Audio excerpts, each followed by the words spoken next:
Alrighty, guys. So our amputees would like to know. We have been off the air for almost a year now, and as expected, we've all gone through many changes. What has been the biggest change in your life, or the biggest thing that changed you, or the biggest thing that you've had to adapt to? This is a multi-layered question. Is that in our life? Or just like right now? Just over the time we've been away. Oh. Giving our subscribers, followers, insight into how a personal life has been going. Also, how would you rate yourself on how you have handled those changes? And do you feel like you would have handled this differently 5 years ago or 5 years from now? Wow. Very, very, very strong Ask the Cast, I must say. Really, really strong Ask the Cast. Hey. Does anyone have an answer already? I can attempt one. I have a really good one. If I may go first? Rock, paper, scissors. All right.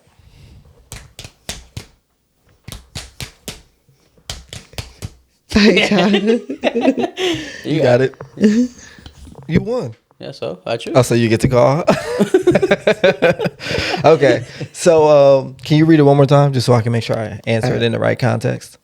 So the amputees would like to know how our life has changed over the past year that we've been off the air. As expected, we've gone through many challenges and changes personally.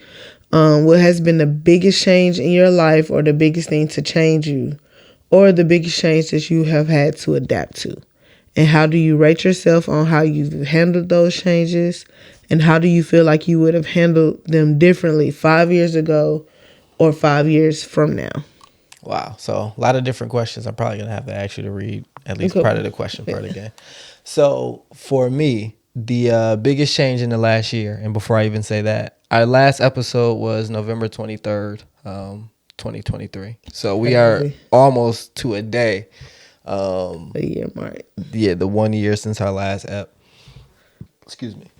So for me, definitely going through my breakup, that was the biggest change.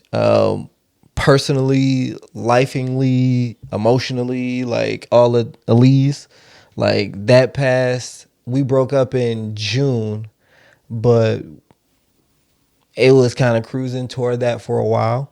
So that one was a big one. And I think that I handled it well. I think so. Usually I think I get hung up on my guilt after breakups. And this one, I accepted that guilt. I think I took accountability for certain things, but I didn't make myself take accountability for too many things. I think I gave myself an appropriate amount of grace. I think I was like very honest about the things that I just could not control. A lot of times I'll allow myself to like take the blame for those things where it's just circumstance.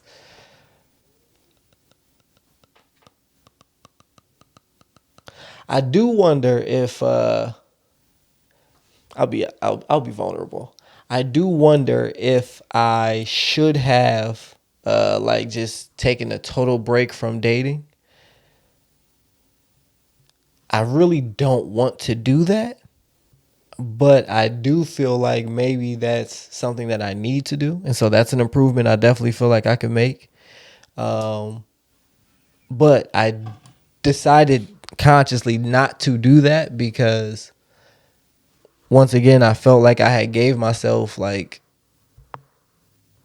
time to process what had happened, and then I moved forward, and I know what I want is a relationship. So I did start pursuing one again.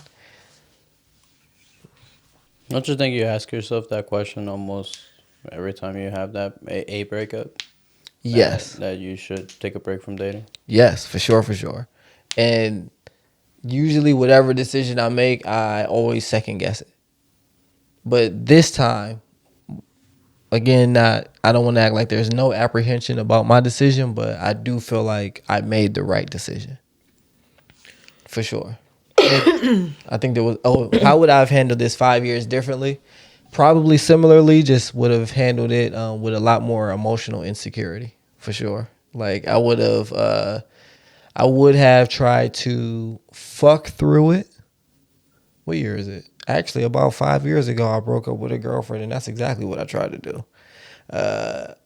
Extended my whole phase disgustingly. Was out here just doing things I had no business doing, bro.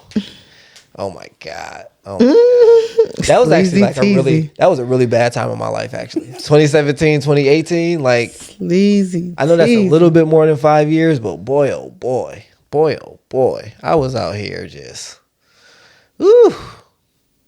And you know that girl, actually. It was when we all cohabitated. When I broke up from that girl, I was on a 2-year bender, I think. Like, I don't know what a bender is for real, like, because I guess it wasn't alcohol, but I was just fucking. Ugh. Keyword on just. Oh my gosh. Like, Get them in, get them out.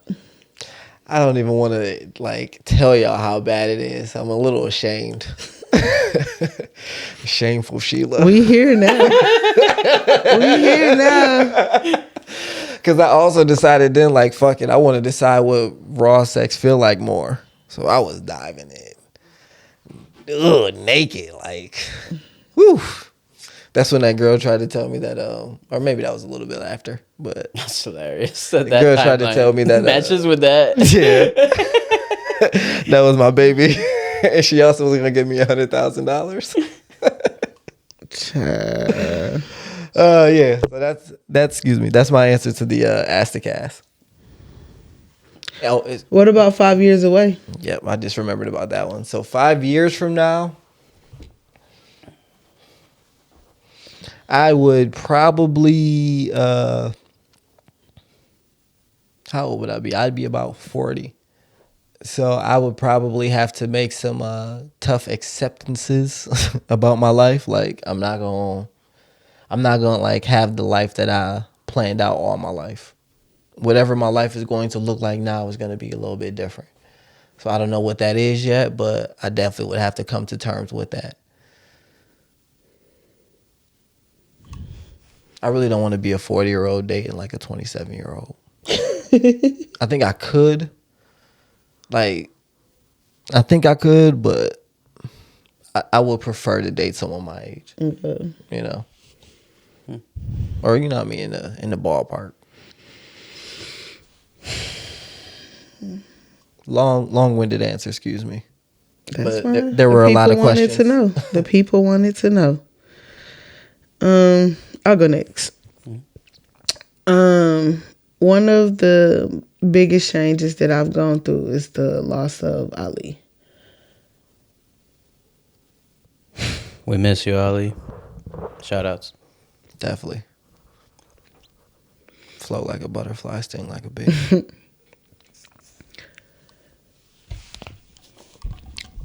That's definitely been the biggest change because that was an almost 10-year constant in my life. You know what I'm saying? Further than that, I kept this nigga alive for almost 10 years. So that was tough. I feel like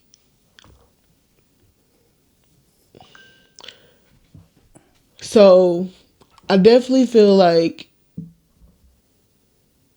it changed me. One thing that I have to acknowledge is how when I was going through another breakup and Ali was around, I was feeling suicidal, having suicidal ideations and everything like that. I fully believe that I'm here today because of him. And going through some of the challenges that I'm going through today is like a reminder of just the power of unconditional love. So I really hate that he couldn't see this new chapter of our life that we got to. As far as the new house go, the new job, like I feel like I would now be in a position to give him a life that he is much more deserving of. how do I rate myself on handling that change? I think I did a damn good job. I think I'm entitled to the occasional breakdown, but I also think that I haven't necessarily blamed anyone for what happened to him. I do feel like I didn't give myself the proper time and stuff to grieve because life had to keep going on. And when I think about how, people get to the end of their life and they realize that it was the moments that mattered the most.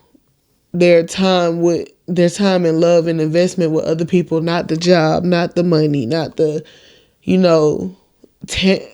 untangible things. That it's the untangible things that matter the most. So I really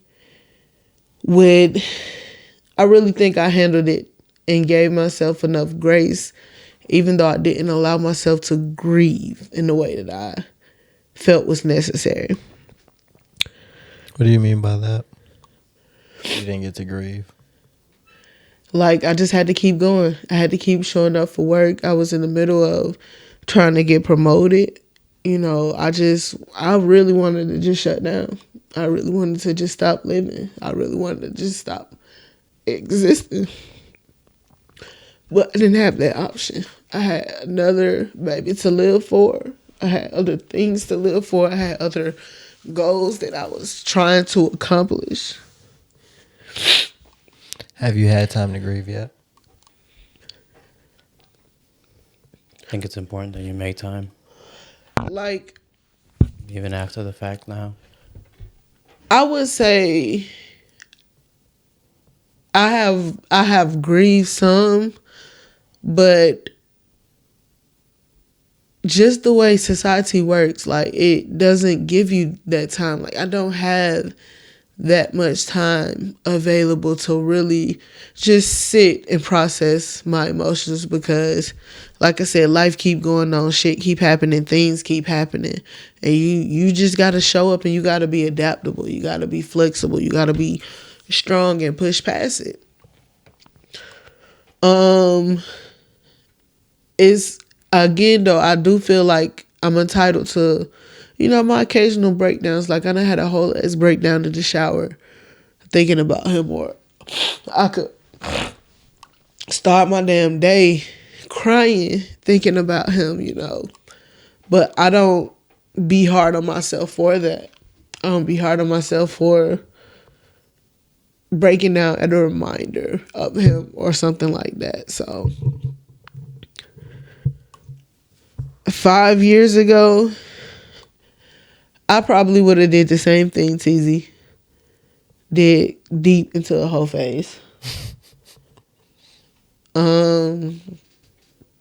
Tried to fuck it away, tried to smoke it away, tried to drink it away, tried to do whatever to this pain.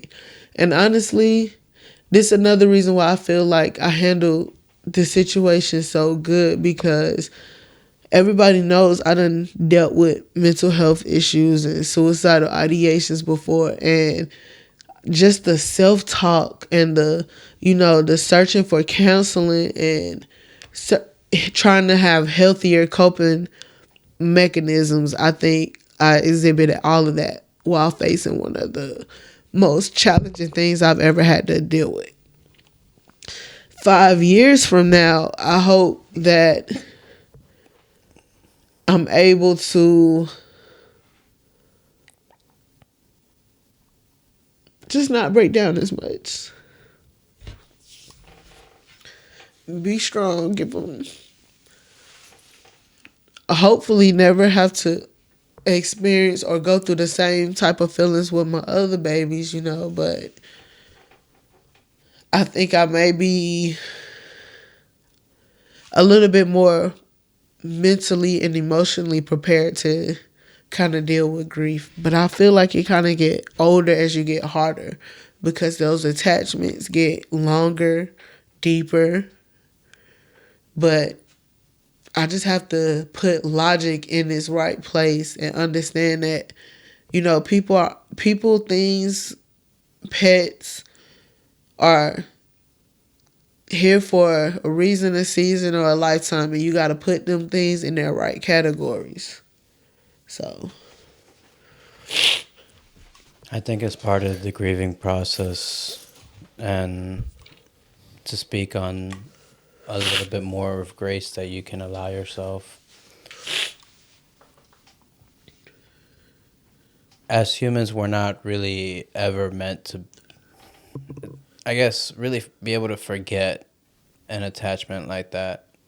It's, and I don't think it's fair to expect of yourself to ever get past it. right. I think a proper expectation, and you're well on your way there, even though it might be difficult to accept that you are on this course. You are getting stronger in being able to carry that grief. Yeah. And I do think that you will be able to, you know, I hope this situation never happens again, but if you have to, you'll be able to handle it better in the future, for sure. Yeah. Unfortunately, Loss will thankfully, definitely happen again. yeah. I I can recall saying that to my mom though, like, if anything ever happened to Ali, I'll just kill myself. And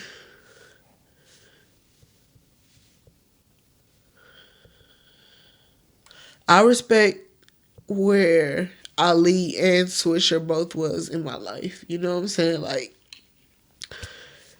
this hurt. I'm sure this hurt will hurt just as much with Swisher, but this hurt differently with Ali.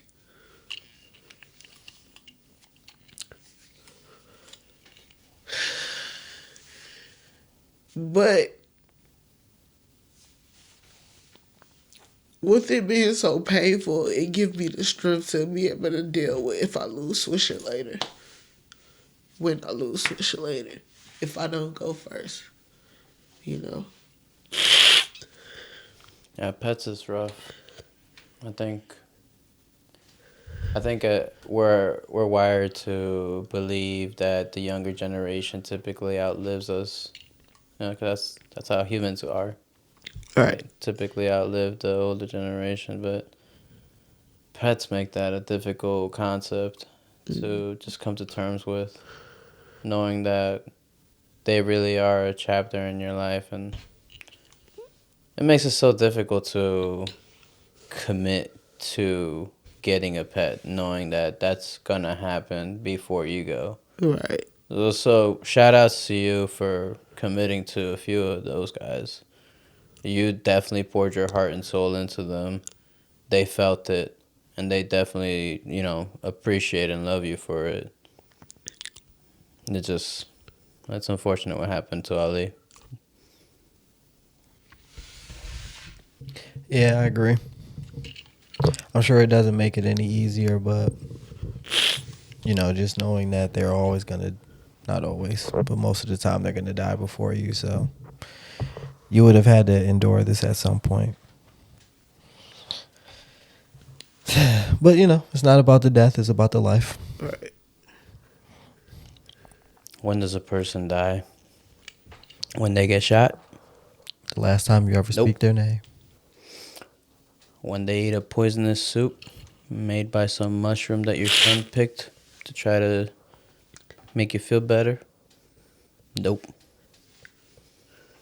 When a bomb blows up your body entirely, leaving nothing but dust? Nope. Can you guess the punchline? A man dies Me either. when they are forgotten. And Ali will always be with you, at least in the memories that you've created. Oh, okay. That doesn't work anymore. That was a One Piece reference. That would have been my guess. Let's go, man. One time for Big Ali. You know what I'm saying?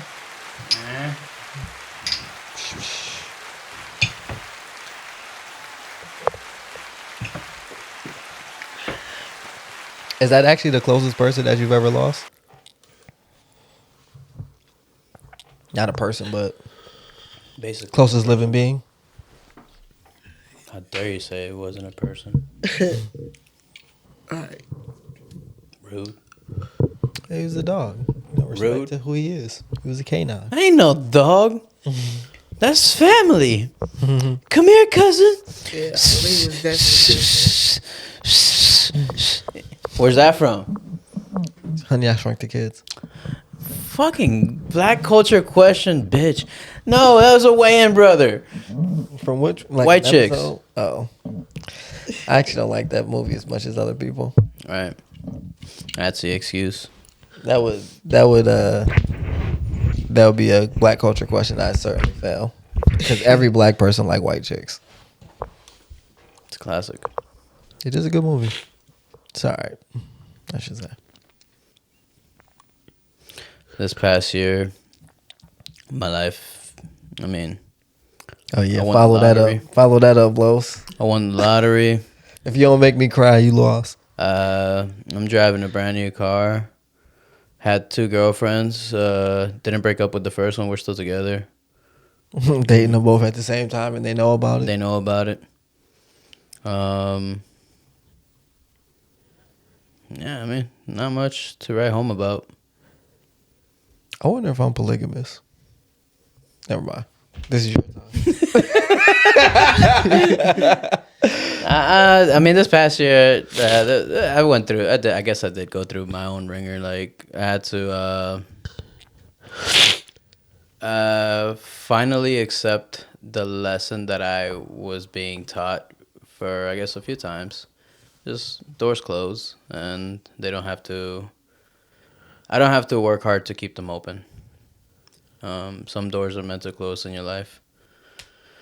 And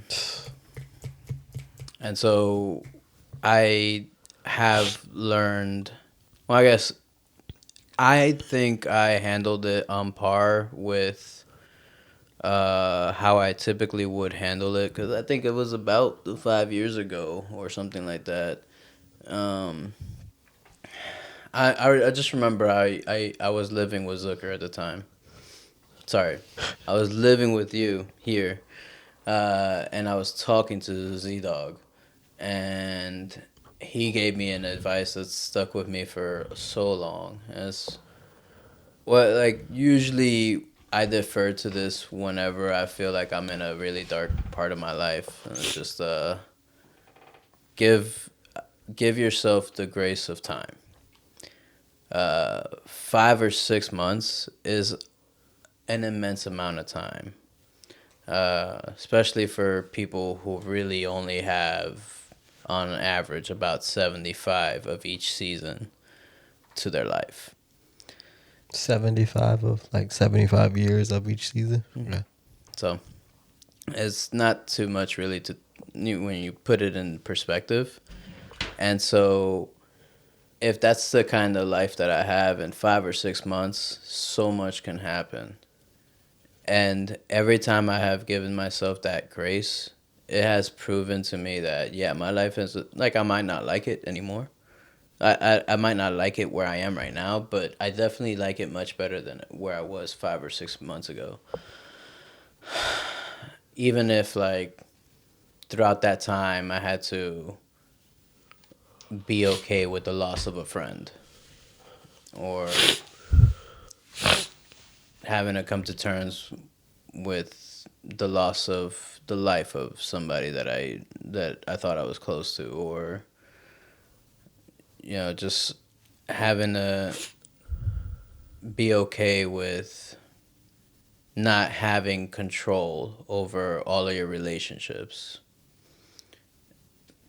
Like, Boy, you talking that talk right now. I just really have to I wish I had a drop for you. be. I hope you brought an I umbrella. just Because really it's had to raining be cold hard okay with facts some up in of here. that. But also, I recognize nowadays that a lot of that stuff I probably care about a little bit more than I let on. And so 5 years from now, I might not handle it the same as I have been. I might consider things like I think I'm going cyclically with how I believe these doors should remain. And I think I'm at a point in my life, yeah. What does that mean? I'm going cyclically with how these doors should So remain. I used to fight harder to keep them open. Now I'm at a point where they might not need to stay open so much. But maybe in the future I might consider it some more again. I'm recognizing that relationships are important to me. And the pattern with all of these doors is that a relationship is involved, whether it be friend, family. So it's a big part of my life that I've been maybe nonchalant about. Now, I would just like to say really quickly, because I definitely want you to get back to what you're saying. With my new therapist, one thing that she kind of asked me to do was zero in specifically on what is it that you want to really like work on in these sessions. And she made me like think about it as homework and come back to her with the real answer. And my answer really was I really want to like feel good about my relationships in my life, like personal, romantic, platonic, like ironically this fucking podcast, like all the relationships that we discuss are like the ones that I want to feel good about those. I want to feel like I am carrying my weight in those. I am living authentically in those relationships. And the reason I came to that conclusion is because, as we always say, like, relationships really are, I don't want to say that's all life is, but man, that is so much of life. If you just have positive relationships, then your quality, that is your quality of life, your relationships. Mm-hmm. If you have good relationships, you will have a good quality of life. If you have poor relationships, you will have a poor quality of life. Agreed. And that is like, I'm a real deal introvert. I'm a real deal like lone wolf, self-reliant person, but it is painfully obvious how true that statement is, to how the quality of life that I have is 80+% the relationships that I have and how they are at any given time. I don't think it's incorrect to say that relationships is a big part of what makes the human experience, where like if we weren't trying to make a relationship with another human, we're kind of like animals. It's just like straight up. And it is a big difference maker where we really thrive on making those connections. However we want to approach them, or however we're comfortable with it. Because I think even loners, like you're self-describing, like you're still looking to make connections with people who fit that agenda. That feel comfortable for me. Mm-hmm. And as my Sheila pointed out, like, it's okay to like someone but not feel like you need to be with them long term. Like, you just want to feel comfortable in your relationship, whatever it is. Like, you need to be able to feel like who I am naturally is more than enough for this relationship, and this is what I want to like do for the rest of my life. And that's like a real like radical thought, I think. At least it was for me, and I think it is for a lot of people. Like, I feel like I'm getting a little bit off topic, but maybe I'll say this, maybe it resonates with others. Like, it's one thing to want to be with someone because they're a good person. It's another thing to want to be with someone because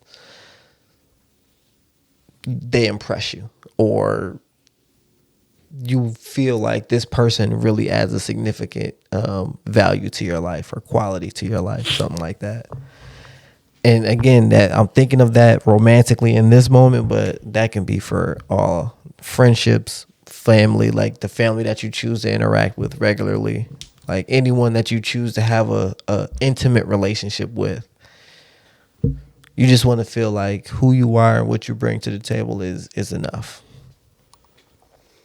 I think that, I guess, to segue back to what I was saying, that is, I guess, the reminder that I needed.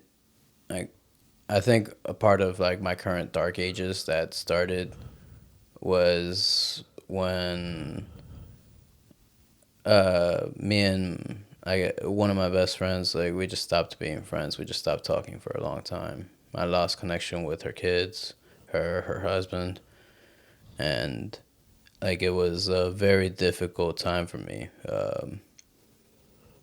And I don't think I ever thought that, like, yeah, this is like the end of like the relationship for forever. I definitely knew it wasn't happening at the moment. And so recently reconnecting and trying to mend that has reminded me, like, yeah, this is a special thing that I would like to fix. I shouldn't be nonchalant about this. I should try a little harder. This is like, even if life isn't moving this towards me, I have an ability to help it move towards me. I am something that exists in this world that has some sort of power over this. It doesn't just have to be. Powerful statement you're making right there, Los. Questions I want to ask, but I don't want to ask on the pod because it is very personal. Nah, I mean, at this point, I don't care any. I'll talk. But there's also I told you I had a falling out with my cousins a few years ago, and even that, like, I've recently, that's actually been a successful mend, like, and I'm happy that, you know, I'm willing to, or that both parties are willing to move forward, like, and be comfortable and cordial with each other. Because just that one little bit of disconnect really further deepened that dark age that I felt like I was in, where I really felt like I was losing a lot of, I guess, close connections. Even now, like, the wedding that I was one of the I guess the groomsmen, Eric, I don't talk as much as I used to him. We don't hang out as much. But I want to say at least once a week, I'm like, how do I get that back? Because it's a special friendship to me, and I don't know how to do it right now. There are, I guess, limitations that I have, like with my car. Like, I can't really go out and see people as much as I want to. But that shouldn't even really be an excuse with, like, the kind of experience that I've grown up with my friends and the value that I have and the trust that I have in these kind of guys. Because, like, that would never be an excuse for any of them. That would fly. Like, oh, your car wasn't working. Like, you still could have hit me up, Carlos. That kind of shit. Like, I get it. So, like, I'm just struggling over what to do, what I want to do, the lifestyle I have right now. Am I okay with it? I think for the most part, yes, but no. Yeah, just.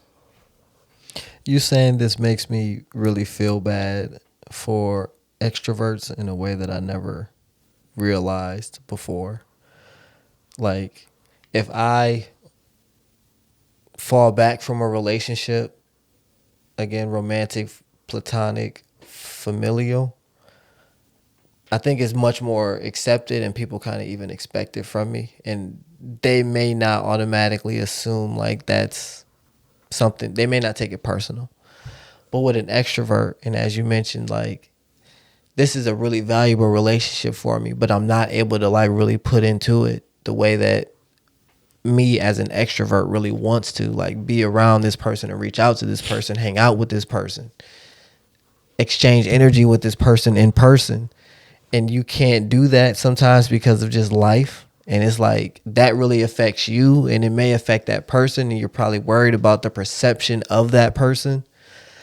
And like you really want to, but you just can't. And like for me, it's very, not very, but more easy. But for an extrovert, it's just like, man, that is how you want to express yourself and your love, and like you feel good by doing that. You just can't do that with a person that you really value. And I bet that is really like hard internally. But yeah, it's a very good way of expressing that. Yeah, like it eats at me. Yeah, I Not bet. really like having that connection with people I want to have connections with. Yeah.